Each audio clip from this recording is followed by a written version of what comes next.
자, 오늘 우리가 함께 들어가 볼 이야기는요, 한 가족의 유산을 둘러싼 정말 놀라운 드라마입니다. 모든 건요, 아버지의 축복을 훔치려는 단 한 번의 속임수에서 시작되죠. 창세기 24장에서 27장까지 한 가문의 운명을 아주 영원히 바꿔놓은 그 이야기 속으로 지금부터 들어가 보겠습니다. 이게 그냥 옛날 이야기 같으세요? 천만에요.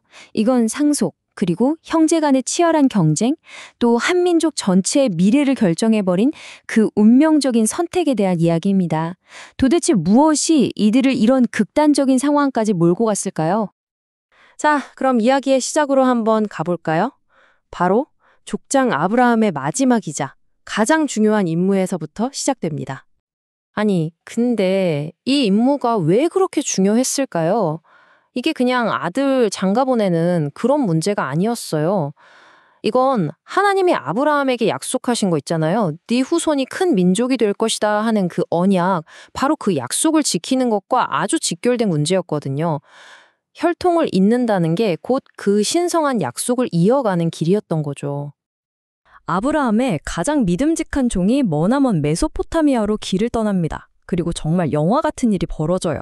그가 우물가에서 하나님 제발 신호를 보여주세요 하고 기도를 하자마자 거짓말처럼 리브가라는 여인이 나타납니다.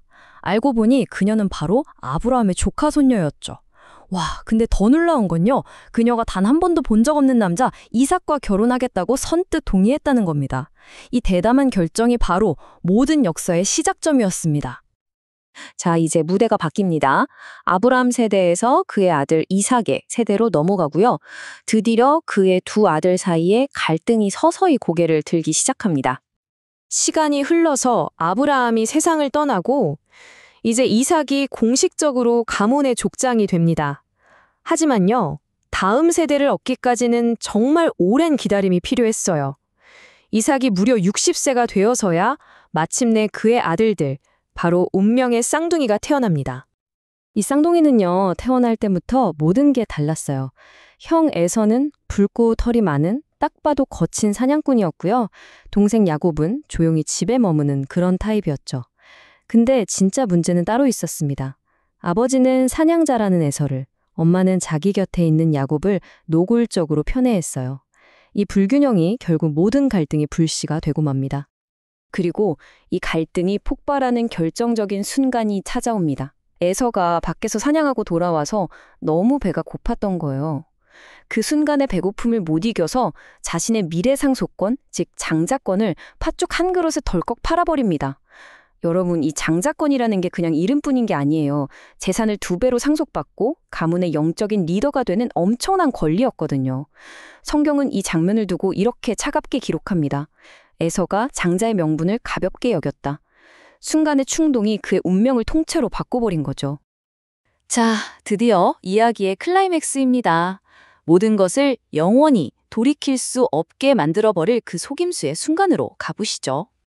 이 장면을 제대로 이해하려면 먼저 이 질문을 한번 생각해 봐야 합니다. 과연 당시 족장이었던 이삭의 축복이라는 게 얼마나 큰 무게를 가지고 있었을까요? 그게 정말로 한 사람의 인생을 좌우할 만한 것이었을까요? 이 모든 계획은 어머니 리브가가 주도했습니다. 눈이 먼 남편 이삭을 속이기 위한 정말 치밀한 작전이었죠. 그녀는 야곱에게 에서의 옷을 입히고요. 털이 없는 야곱의 팔에는 염소 가죽을 붙여서 형의 털 많은 피부처럼 꾸몄습니다. 야곱은 떨리는 목소리로 아버지에게 다가갔고 이삭은 목소리가 좀 이상하다며 의심하면서도 결국 만져보고는 속아 넘어가고 말아요. 그렇게 장자의 축복은 원래 주인이 아닌 동생에게로 향하고 맙니다. 이것이 바로 야곱이 훔친 축복의 핵심 내용입니다. 네가 형제들의 주가 되고 이게 그냥 잘 살아라 하는 덕답이 아니었어요. 고대 사회에서 족장의 축복은 한 번 뱉으면 절대 주워 담을 수 없는 미래를 결정짓는 예언 그 자체였습니다. 이 말 한마디로 야곱은 에서의 지배자가 되었고 두 형제의 운명은 완전히 뒤바뀌어 버린 거죠. 자, 그럼 이 막장 드라마 같은 가족 이야기 너머에 성경이 말하고자 하는 더 깊은 의미는 무엇일까요? 바로 그 신학적인 의미, 이야기의 핵심 주제를 한번 살펴보겠습니다. 이 모든 인간적인 욕망과 속임수, 그 뒤에 성경은 더 큰 그림, 바로 하나님의 선택이라는 주제를 우리에게 보여줍니다. 이게 무슨 말이냐면요. 인간의 실수나 잘못된 선택들조차도 결국에는 하나님의 더 큰 계획을 이루는 과정의 일부가 될 수 있다는 거예요. 즉, 야곱이 사용한 방법은 분명 잘못됐지만 그가 축복을 받은 것은 이미 정해져 있었던 하나님의 계획이었다. 이렇게 해석하는 거죠. 근데 정말 흥미로운 점은요, 이 속임수가 야곱 인생이 끝이 아니라 아주 기나긴 변화의 시작점이었다는 겁니다. 그는 사기꾼으로 인생을 시작해서 외삼촌 밑에서 20년간 종처럼 고생하고요. 마침내 하나님과 씨름하며 성자로, 또 나중에는 미래를 예언하는 선견자로 거듭나게 됩니다. 그의 인생 자체가 흠 많던 한 인간의 성장 드라마라고 할 수 있겠죠. 오늘 이야기는 우리에게 바로 이 질문을 던지는 것 같습니다.